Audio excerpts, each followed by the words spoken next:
This election is really about building a country of shared prosperity again, based on shared opportunities and shared responsibilities, and about restoring America's standing in the world as the leading force for peace and prosperity and security.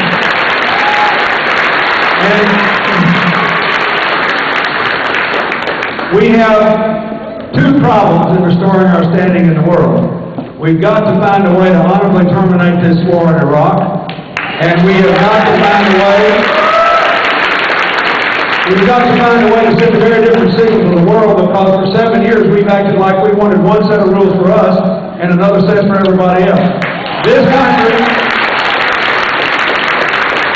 country was founded by people who, more than anything else, were concerned with abuse of power and the preservation of individual liberty, and they knew that the only way we could do it is if we all lived under the same set of rules. And you mark my words, every time somebody wants one set of rules for them and another set for everybody else, we always get in trouble. We always do.